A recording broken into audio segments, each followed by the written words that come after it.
नमस्कार मैत्रिणींनो, आज आपण करणार आहोत गुळपापडी. एकदम साध्या सोप्या पद्धतीत. पाकाचं टेन्शन नाही, काही नाही. फक्त 3 साहित्यात कणिक, गूळ आणि तूप. एकदम सोप्या पद्धतीनं. तर त्यासाठी मी इथं काय काय साहित्य घेतले ते तुम्हाला दाखवते आणि आपली गुळपापडी कशी झाली ते तुम्ही पाहू शकता. खूप छान झालेली आहे.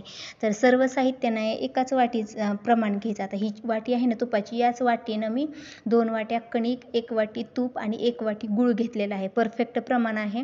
तुम्ही कोणत्याही वाटीच्या साहाय्याने असंच प्रमाण घेऊ शकता. आणि इथं ना ज्या ताटात आपल्याला आपली गुळपापडी सेट करायची आहे ना, त्या ताटाला मी तूप लावून घेतलेलं आहे. आणि आता ना कढईत मी थोडं आधी सुरुवातीला मी निम्मच तूप टाकते, सर्व तूप टाकत नाही.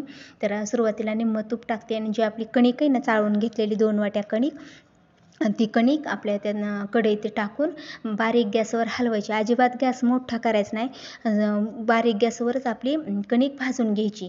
तर अशीच बारीक गॅसवर मी निम्म तूप टाकले. 5 मिनिट आपण असंच निम्म्या तुपातच भाजून घ्यायची बारीक गॅसवर कणिक. आणि आता तुम्ही पाहू शकता 5 मिनिटांनी थोडा कलर चेंज झाला आहे. आता राहिलेलं तूप आता याच्यात टाकायचं सर्व आणि परत गॅस बारीकच ठेवायचा आणि बारीक गॅसवरच हलवायचं. सुरुवातीला जर एकदम तूप सगळं टाकलं ना, मग ते असं गोळा झाल्याने होते आणि व्यवस्थित कणिक आपली भाजली जात नाही. म्हणून सुरुवातीला निम्म तूप टाकायचं, नंतर निम्म टाकायचं. आता 5 मिनिटं झालेत. आता मी हलवते. आता ना 8 मिनिट झालेत. बरोबर 8 मिनिटांनी तुम्हाला दाखवते असं झालेलं आहे. आता अशीच मी हलवीत राहते बारीक गॅसवर आणि तुम्हाला थोड्या वेळाला दाखवित राहते.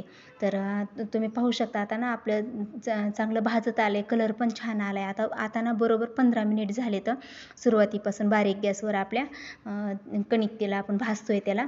तर आता आपली कणिक भाजली. आता फक्त आपल्याला 5 मिनिटच भाजावी लागेल आणखीन, कारण तूप पण असं बाहेर पडले आपल्या कणकीतून, असं छान झाले चिकट.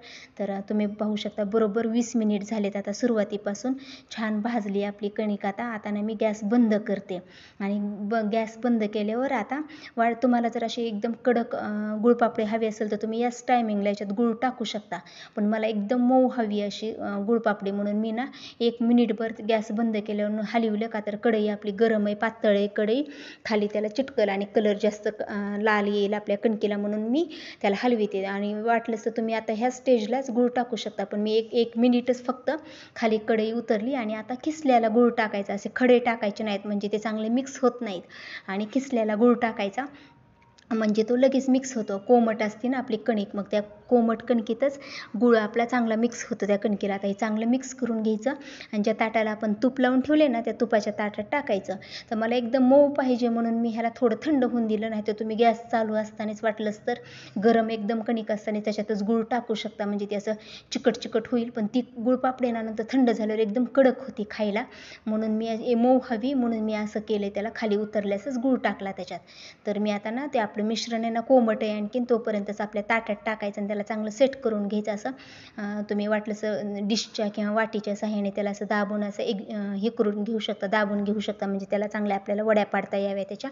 तर आता हे कोमट आहे का नाही तोपर्यंत त्याला हाताच्या साहाय्याने पण चांगलं त्याला दाबून घ्यायचं आणि कोमट आहे तोपर्यंत त्याला सुरीच्या साहाय्याने आकार द्यायचा. पण ते वडी लगेच काढायची नाही, थंड झाल्यावर एक अर्धा पाऊण तासाने वडी काढायची. पण त्याला ही वडीचा आकार आत्ताच द्यायचा कोमट आहे तोपर्यंतच. तर मी आता चांगलं सेट केले हाताच्या साहाय्याने त्याला आणि आता सुरीच्या साहाय्याने त्याच्या मी वड्या पाडून घेते.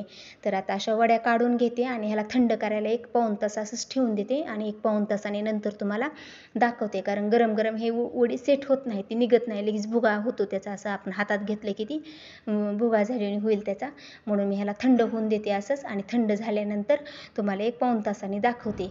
तर आता ना मी ह्याला थंड करत ठेवलं होतं, 1 पाऊण तासाने तुम्हाला दाखवते मी. अशा प्रकारे आपली वडी तयार झालेली आहे. आता आपली गुळपापडी तुम्ही पाहू शकता किती छान झालेली आहे आणि एकदम पौष्टिक आहे. तुम्ही मुलांना खायला देऊ शकता, खूप छान आहे. आणि वाटलं तर तुम्ही याच्यात विलायची पावडर, जायफळ ते टाकू शकता, पण मी एकदम साधी सोपी केलेली आहे. खूप छान झालेली आहे. आणि तुम्हाला कडक हवी असेल तर तुम्ही गरम कणिक असतानाच त्याच्यात गूळ टाकू शकता, पण मला मऊ हवी होती म्हणून मी त्याला खाली उतरलेच त्याच्यात गूळ टाकलेला आहे. गूळ पण एकजीव झालेला आहे, वडी पण छान आपली झालेली आहे. तुम्ही पाहू शकता खूप छान झालेली आहे टेस्टला आणि पौष्टिक पण आहे. तर तुम्हाला माझी ही गुळपापडी कशी वाटली ते नक्की कमेंटमध्ये सांगा. आवडला असेल व्हिडिओ तर व्हिडिओला लाईक करा, शेअर करा आणि ज्यांनी माझ्या चॅनलला सबस्क्राईब केलं नाही त्यांनी माझ्या चॅनलला सबस्क्राईब करा. आणि तुम्ही पण अशी साधी सोपी गुळपापडी नक्की ट्राय करून पहा, नक्की आवडेल तुम्हाला.